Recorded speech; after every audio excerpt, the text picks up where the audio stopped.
ओम जगदाधार सर्वदेष्टान्धात्रे नमः। ओम जगदाधार सर्वदेष्टान्धात्रे नमः। ओम जगदाधार सर्वदेष्टान्धात्रे नमः। सच्चिदानंद भगवान सत्य सनातन धर्म की जय। सतगुरुदेव भगवान की जय। आदि गुरु शंकराचार्य कृत ग्रंथ है आत्मबोध। श्लोक नंबर 47 तक चर्चा हो चुकी है। आज श्लोक नंबर 48 क्या कह रहा है? आत्मैव वेदम सर्वम जगत सर्वम। आत्म एव इदम जगत सर्वम। आत्मनो अन्यत न विद्यते। मृदो यद्वत् घटादीन स्व आत्मनो सर्वम ईक्षते। कह रहे ये संपूर्ण जगत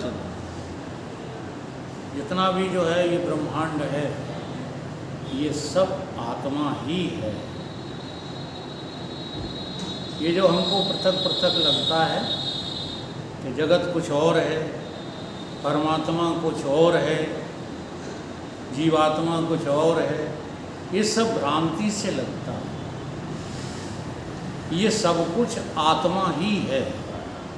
आत्मा के अतिरिक्त और किसी का अस्तित्व नहीं है। जैसे घट आदि, घड़ा आदि बर्तन जो है वो सब मिट्टी है। घट आदि का मतलब होता है घट के समतुल्य जो भी सामान है। जैसे घट मिट्टी का बना है तो मकान किससे बना है? मिट्टी से। और छोटे छोटे बर्तन किससे बने? खिलौने किससे बने? सब मिट्टी से। ढेला काय से बना है? मिट्टी से। तो ये सब क्या है? मिट्टी ही है। ये जो भिन्न भिन्न दिख रहे हैं ये भ्रांति से दिख रहे हैं।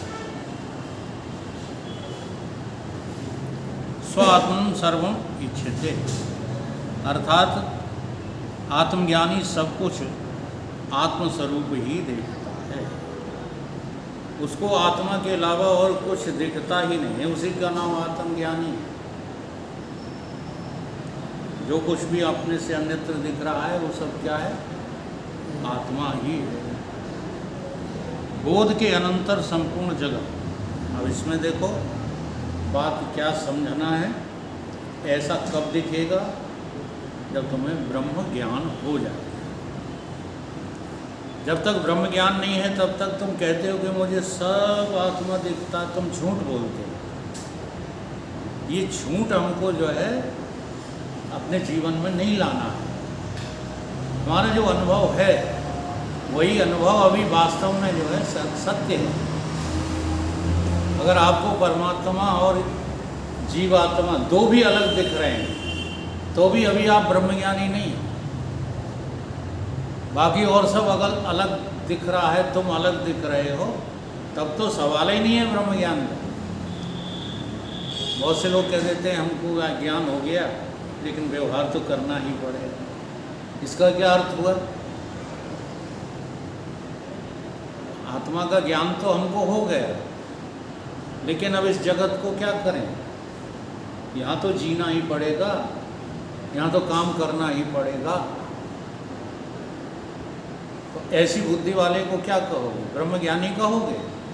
आत्मज्ञानी कहोगे? जब मेरे अतिरिक्त और कुछ है ही नहीं तो व्यवहार क्या करोगे तुम? अब तुम कहोगे कि वो तो मान ही नहीं रहे, वो तो कह रहे हैं कि व्यवहार तुम करते हो, तो उनको कहने दो। आपको ये लगना चाहिए कि व्यवहार नाम की या जगत नाम की कोई दूसरी चीज़ आत्मा के अतिरिक्त है ही नहीं। जैसे अष्टावक्र को भगवान ने जनक जी को समझाते हुए कहा था। वो ये कह रहे हैं अहो अहम नमोमहम विनाशो यस्य नास्ति में, अर्थात मैं ही मैं को अपना प्रणाम करता हूँ। क्या अर्थ है इसका? आप कर सकते हो? कोई ऐसा है जो मैं ही मैं प्रणाम करता हूँ? मैं ही किसको प्रणाम कर रहा हूँ? मैं को ही प्रणाम कर रहा हूँ। करके दिखा।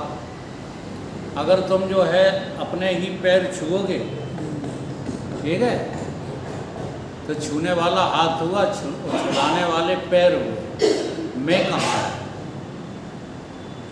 जब ये कहा जाता है मैं ही मैं को मैं प्रणाम कर रहा हूँ, तो ये इस अर्थ में नहीं कहा जाता जैसे लोग नाटक करने लगते हैं, ले मैं के अलावा और कुछ है ही नहीं, तो मैं ही अपने को प्रणाम कर रहा हूँ।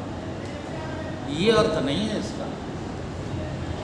मैं ही मैं को प्रणाम करता हूँ, इसका अर्थ ये है कि दूसरी कोई वस्तु मुझे दिखनी नहीं चाहिए। अगर दूसरी कोई वस्तु दिख रही है और तुम उसको प्रणाम कर रहे हो, उसे मैं समझ रहे हो, तो बहुत बड़े अज्ञानी। तुम्हारे ही अंदर जो है कितनी मैं खड़ी हुई, मैं के आगे मैं खड़ी, मैं ही गई लुकाए। आगे की मैं जब हटें, अब आगे की मैं हटाओ तो आगे जो मैं खड़ी कर रखी हैं आपने, उनको ज्यों की त्यों रखते हो और कहते हो कि मैं आत्मा हूँ। तो तुम आत्मा कैसे हो, ये सिद्ध तो करो। तो मैं ही मैं को प्रणाम करना किसे कहते हैं? जो कुछ तुम्हारे सामने दिख रहा है, न अस्ति अस्ति न अस्ति, न बुत परस्ति, न तो अस्ति सत्य है। तुमको कुछ ना कुछ है लग रहा है कि नहीं?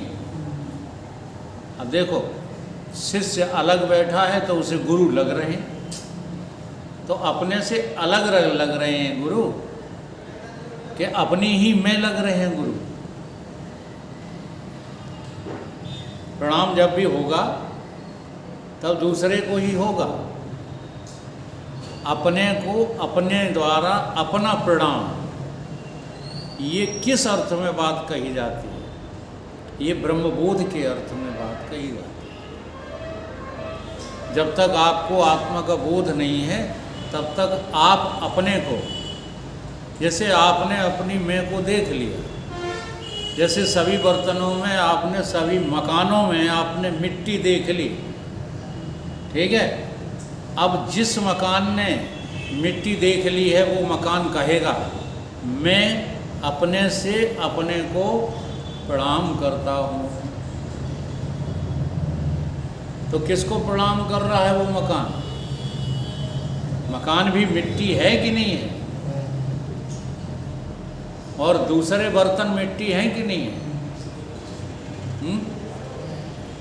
अब वो कह तो रहा है कि मैं प्रणाम कर रहा हूँ, लेकिन कर रहा है कि समझ रहा है? बड़ी गहराई है इसमें। असल में प्रणाम जो किया जाता है वो दिखावा होता है, और जो वास्तविक प्रमाण होता है, प्रणाम होता है, तो वो दिखावा नहीं होता। एक जगह रामचरितमानस में आया है, मन ही मन गुरु प्रणाम, मन ही मन प्रणाम गुरु कीना। मन ही मन में किसी ने देख नहीं पाया कि कब प्रणाम किया, और बाकी राजा तो अपने गुरुओं का नाम लेकर चिल्ला चिल्ला कर भाग रहे हैं। लेकिन राम जी ने जब प्रणाम किया तो किसी ने देख नहीं पाया। क्यों नहीं देख पाया? क्योंकि उन्होंने अपने से अपने को अपने में ही प्रणाम किया। उनकी दृष्टि में उनकी मैं और गुरु की मैं दो हैं ही नहीं, एक ही मैं है। दूसरी है ही नहीं। और जब एक मैं होगी तो वो किसको प्रणाम करेगी? इसी तरह के सब उदाहरण है।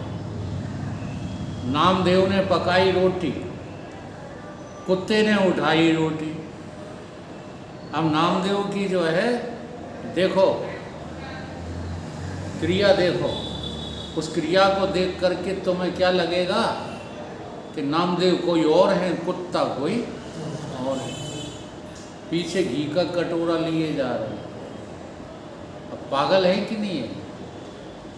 दुनिया वाले ऐसे लोगों को क्या समझते हैं? पागल समझते हैं। लेकिन नामदेव जो है कुत्ता देख रहा है कि ब्रह्म देख रहा है? इसलिए घी चुपड़ा में रोटी में लिया घी लगा। ठीक है, कुत्तों ने आज तक चिपड़ के खाई रोटी, बल्कि बताते तो यहाँ तक हैं कि अगर उसे चिकना खिला दो तो उसको वॉमिटिंग हो जाती है। इसको कुत्ते। तो नामदेव जी को कुत्ता कहीं दिखाई नहीं रहा। कह रहे प्रभु रूखी तो ना खाओ,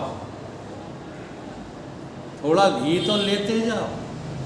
अभी अपने से अपने में ही बात कर रहा है कि नहीं, कि कुत्ते से कर रहा है?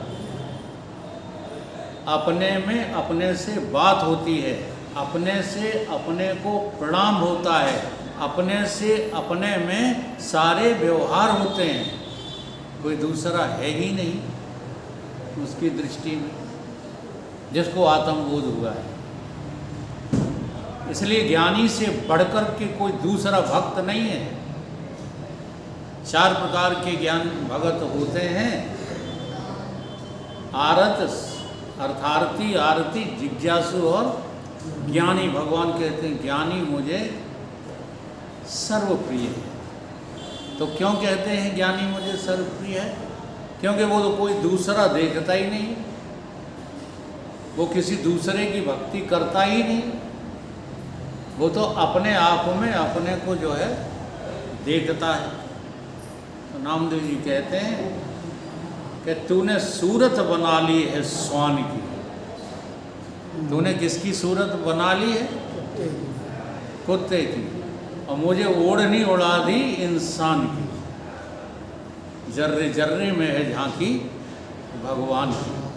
अब इस जर्रे जर्रे में जो झांकी देख लेता है वो पहले अपने आत्मबोध को प्राप्त हो जाता है। बिना आत्मबोध के प्राप्त हुए कोई सर्वत्र भगवान को नहीं देख सकता।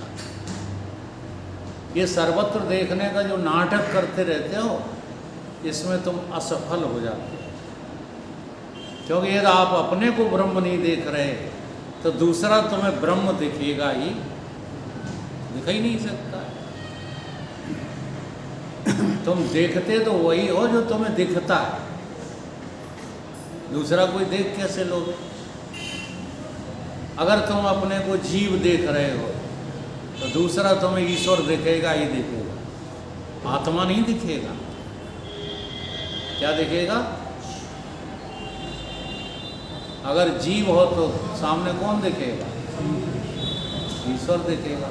और देह हो तो सामने कौन दिखेगा? देह ही दिखेगी। हनुमान जी से राम जी ने पूछा एक बार, तुम मुझे क्या देखते? तो हनुमान जी समझ गए कि यहाँ मेरी परीक्षा हो रही है। अगर ये बात नहीं समझ पाते हनुमान जी तो इतना सटीक जवाब नहीं देते। हनुमान जी कहते हैं देह की दृष्टि से मैं सेवक हूँ, आप मेरे स्वामी हैं। सम्यक ज्ञानी इतना स्पष्ट होता है। सम्यक ज्ञानी पागल नहीं होता, मूर्ख नहीं होता। अन्न में और विष्टा में सम्यक ज्ञानी को फर्क पता है। अच्छा, जो ज्ञानी हो गया है उसे सर्वत्र एक ब्रह्म ही दिख रहा है। अन्न में भी ब्रह्म है और विष्टा में। अगर आप कहो विष्टा में ब्रह्म नहीं है तो फिर कड़कण में तुम्हारी व्यापकता खत्म हो जाएगी। जो कड़कण में व्याप्त होने की भाषा वेद शास्त्र बोलते हैं वो संदेह युक्त हो जाएगी, नहीं हो जाएगी। लेकिन कोई ज्ञानी कभी विष्ठा खा सकता है? खाता है? कभी नहीं खाता। एक बार की घटना है, अब कहानी कौन से ग्रंथ की है ये तो मुझे पता नहीं। उन्होंने कहा उस देश की रानी आई परमहंस की परीक्षा लेने के लिए, तो वो ऊल के रानी की गोद में बैठे, ऊल के रानी की गोद में बैठ गए। तो फिर रानी ने क्या किया कि एक हाथ में जो है गुलाब का फूल लिया और दूसरे हाथ में विष्टा। तो गुलाब का फूल सूंघाया तो परमहंस जी सूंघते रहे, और जो विष्टा ले आई पास में तो उनने मुंह टेढ़ा कर लिया। तुरंत रानी ने लात मारी, दूर गिरे जाकर। उन्होंने कहा कि तू कैसा ब्रह्मज्ञानी है जो तू जो है दोनों में भेद देख रहा है, तुझे सम्यक बोध नहीं है।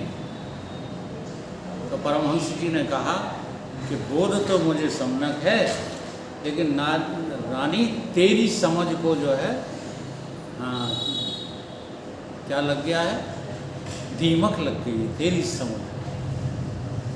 उन्हें कही कैसे? उन्हें कही कि मैं अभी आपकी गोद में जब बैठा था तो मैं पुत्र भाव से बैठा था, तो मेरी माता थी, मैं तेरा पुत्र बन के बैठा था। जब तूने गुलाब सूंघाया तो मुझे पता है कि ये फूल है, इसमें खुशबू आती है, ये मुझे पता है। और जब तूने विष्टा पास में लाए तो मैं समझ गया कि ये विष्टा है, इसने मैंने मुँह टेढ़ा कर लिया। अब तू कहती है कि तू ब्रह्म हो तो विष्टा खा के दिखा। तो उसी क्षण तुरंत सुअर बन गए और सुअर बन के विष्टा खा लिया। बात समझ में आई कुछ? एक ही ब्रह्म है जो चींटी से लेके हाथी तक कुछ न कुछ बनता रहता है, कोई दूसरा है ही नहीं। अब जब उसको ये समझ में आ जाती है कि मैं ब्रह्म हूँ, तो दूसरों को दिखाने के लिए तो अवतार लेता है, यानी कि सुअर बनता है। देखो भगवान 12 अवतार में हाँ सुअर बन के प्रकट हुए कि नहीं हुए? अब उस आत्मकथा को कोई आचार्य जानते हैं कि ये क्या कथा है? वो समझते हैं कि भगवान सुअर हैं। भगवान सुअर नहीं होते, भगवान तो चेतन तत्व हैं। न सुअर हैं, न विष्टा है, न अन्न है, न कुत्ता है, न नामदेव है। वो तो जो हैं सो चेतन ही है। चेतन के अलावा वो कुछ अपने को देखते ही नहीं है। अब जब तुम व्यवहार में जो है कुछ उनसे कलाकारी देखना चाहते हो तो योगियों में फिर इतनी क्षमता भी आ जाती है कि वो दिखा भी सकते हैं। लेकिन ब्रह्मज्ञानी की पहचान इस देखने से नहीं है। जो देखने से पहचान करते हैं वो तो हमेशा भ्रम में ही फंसे रहते हैं, बल्कि संकेत उनका संदेह उनका दूर होता है जो अपने जो है अज्ञान को मिटाने की कोशिश करता है। तुम देख भी लो तो क्या है, शंकर की जो है अर्धांगिनी सती ने देख भी लिए, देख लिए कि नहीं देख लिए, लेकिन कोई उनका संदेह दूर नहीं कर सकता। संदेह दूर न करने की वजह से उन्हें एक जन्म और लेना पड़ा। फिर जब संदेह दूर हुआ तो देखने से नहीं हुआ, समझने से हुआ। सुनो उमा ये अनुभव अपना। जब दूसरे जन्म में पार्वती होकर के, नम्र होकर के, यही तो कथा दिखाती है हाँ कि तुम चाहे इतनी जिद किए बैठे रहो कि ये संसार हमारा है, हम इसके हैं, एक ना एक दिन हाँ तुम्हें ये बात समझनी ही पड़ेगी कि संसार नाम की कोई चीज़, और जब तक नहीं समझ रहे हो तब तक बार बार जन्मो, बार बार मरो। ये जन्मने मरने का जो क्रम है वो बंद नहीं होगा बिना समझ। आज हमारे मोहल्ले में एक और डेथ हो गई, उनने कहीं मारे गए। वो मर गया। नर्सरी में एक चौकीदार था, रामविलास वकील हैं, उनका लड़का था। तो उन्होंने कहा कि वकील, उसको भी वकील कहते हैं, वकील मर गए। तो मैंने कहा मर नहीं गया, ये तुम्हारी दृष्टि इतनी दूषित हो चुकी है कि तुम कभी जो है मर को और जन्म को नकार ही नहीं पाओगे। कोई मरता नहीं है, इसका वो करो ना अभ्यास। अब अपने से अभ्यास होता है, किसी दूसरे को देख के नहीं होता। अभी तक जो वकील का शरीर था वो प्रकट था। क्या था? प्रकट। अब क्या हो गया है? अप्रकट। और तुम प्रकट को तो कहते हो जिंदा, और अप्रकट को क्या कहते हो? मरा। तो ये तुम्हारी परिभाषा बिल्कुल गलत है कि नहीं? और तुमने भी प्रकट को देखा, जरा ध्यान देना, और उसी प्रकट को अप्रकट देखा, नहीं देखा? फिर तुम क्यों नहीं कहते हो कि हम मरे गए? बचपन तुमने देखा अपना? बताओ इनमें से किसने बचपन नहीं देखा? देखा। तो प्रकट देखा था कि नहीं? प्रकट देखा था बचपन। अब अप्रकट है कि मर गया? तुम्हारा बचपन तुम्हारे सामने तुमने देखा, क्या देखा? प्रकट देखा। अब तुम्ही ने उसको अप्रकट देखा कि नहीं देखा? जब जवान हुए तो उससे क्या देखा? प्रकट के अप्रकट। अपने में देखो, दूसरे में देखोगे तो प्रकट बचपन अभी भी दिख रहा है। बचपन प्रकट दिख रहा है कि नहीं? लेकिन तुम अपने में देखो तो तुमने अपना बचपन प्रकट देखा, और प्रकट के साथ साथ तुमने अप्रकट भी देखा कि नहीं? बोलते क्यों नहीं? देखा। ठीक है। जवानी तुमने प्रकट देखी, फिर अप्रकट देखी। इसी का नाम तुमने क्या रख लिया है? प्रकट का नाम जन्म रख लिया है, अप्रकट का नाम मृत्यु रख लिया। न जन्म हुआ है न मृत्यु हुई है। प्रमाण चाहते हो तो गीता में भगवान चिल्ला रहे, अविद्यादीन भूतान व्यक्ति मध्यान भारता अविद्या विधिनान तत्र का परदेवना। वो कह रहे हैं भगवान कि तू जन्म मरण का यदि भ्रम रखता भी है तो बना रहने दो, लेकिन इस जन्म मरण को प्रकट और अप्रकट दे। न जन्म होता है न मृत्यु होती है, प्रकट होता है और अप्रकट होता है। अब इसी क्रम में बुढ़ापा तुम्हें प्रकट दिख रहा है। बोलो विजयपा, बुढ़ापा प्रकट है कि अप्रकट है? प्रकट है। अब ये अप्रकट होने वाला है कि नहीं? अब जब ये अप्रकट होगा तो दुनिया वाले कहेंगे कि वकील साहब तो मरे गए, लेकिन यदि मुझे देखने का शऊर है तो मर गए कि अप्रकट हो गए? ये सब तुम्हारी लीला है। समझ जाओगे तो दुनिया से वैराग हो जाएगा, और नहीं समझ पाओगे तो जय धरा धर जाओ, ले आओ धर, इसी में लगे रहो। इसके अलावा और कुछ नहीं, जीवन व्यर्थ होगा। ये बड़ी खरी बातें हैं और ये सत्संग में ही सुनने को मिल सकती है। अन्यत्र किसी के सामने करोगे तो पागल सिद्ध कर दिए जाओ। सारी दुनिया मूर्ख बनी लगी पड़ी है। दुनिया में क्या ज़्यादा है, समझदार के मूर्ख? तो समझदार ही खाएंगे पूरा पूरी दुनिया कैसे कह दोगे? समझदार ही खाना पड़ेगा। बताओ, दुनिया में समझदार ज़्यादा है कि मूर्ख?